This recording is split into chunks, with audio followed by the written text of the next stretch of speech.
Le maire de Strasbourg est l'invité de ce JT. Bonsoir Roland Ris. Bonsoir. Mélodie, alors l'actualité nous rattrape un petit peu. Mélodie nous l'annonçait en ouverture de JT. On n'attendait pas pour si tôt la décision du Conseil constitutionnel. Une réaction tout de même à cette décision des sages parisiens qui entérinent la réforme des 13 régions françaises. Personnellement, j'étais plutôt pour la fusion entre l'Alsace et la Lorraine. Je crois que je me suis assez exprimé là-dessus. Aujourd'hui, une loi a été votée qui intègre Champagne-Ardenne dans cette région qui avait ma préférence. Moi, je suis respectueux de la loi. Comme cette loi vient d'être confirmée par le Conseil constitutionnel, j'en suis heureux, mais je suis surtout heureux que dans cette loi, on ait pu intégrer effectivement Strasbourg comme chef-lieu de la future grande région. Et apparemment, le Conseil constitutionnel n'a pas trouvé à y redire. Dont acte. Merci beaucoup.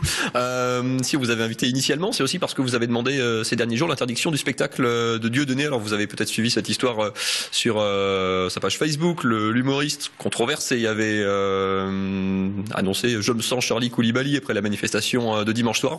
Il est censé se produire ce samedi soir au Zénith de Strasbourg. Vous avez demandé l'interdiction de ce spectacle. Il n'y a plus de place aujourd'hui pour ce genre de propos.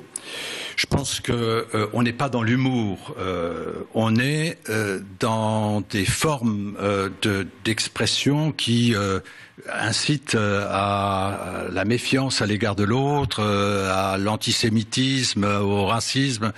On connaît Monsieur Dieudonné. Même si il se peigne un petit peu, le fond revient rapidement. Et à l'occasion, effectivement, de ce qui s'est passé la semaine dernière, il n'a pas pu s'empêcher, au fond, d'associer les journalistes de Charlie Hebdo avec Monsieur Koulibaly, alors qu'à l'évidence, on est là dans des sphères complètement différentes. D'un côté, des gens qui cherchent à promouvoir, même peut-être parfois de façon excessive et humoristique, des valeurs qui sont des valeurs sur lesquelles repose notre société, le respect de l'autre, le refus de la violence, et de l'autre, eh bien, il y a un terroriste qui a assassiné. Je trouve que cette assimilation est tout à fait condamnable, et c'est la raison pour laquelle j'ai demandé au préfet d'interdire ce spectacle.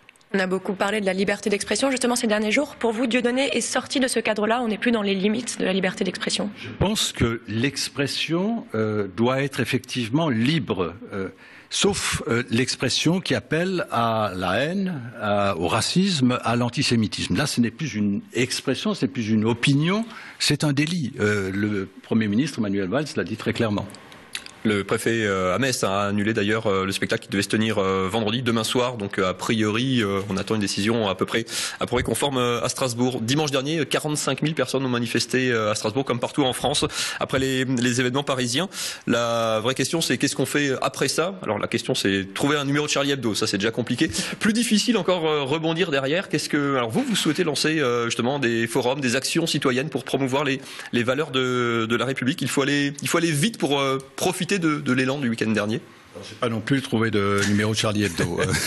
Mais sérieusement, je crois que ce qui s'est passé dimanche à Strasbourg, comme à Paris, comme dans beaucoup de villes en France, est extrêmement réconfortant après ce qui s'était passé auparavant. Il y avait là des manifestations qui étaient bons enfants, qui étaient bienveillantes, et des gens qui parlaient entre eux sur ce qu'il faudrait faire pour éviter que des événements de ce genre se produisent. Et moi, je me suis fondé là-dessus. J'étais dans cette manifestation, j'ai entendu ce qui se disait entre les participants à la manifestation, et je me suis dit, on ne peut pas laisser retomber ça. Il y a là un talisman républicain, d'une certaine manière, qu'il faut préserver. Il ne faut pas qu'on revienne au point de départ après ces manifestations destinées à préserver, au fond, notre mode de vie et nos valeurs. Et c'est en ce sens que j'ai lancé cette conférence citoyenne. J'attends des citoyens, ceux qui se sont exprimés dans la manifestation ou ceux qui n'y étaient pas, qu'ils fassent des propositions.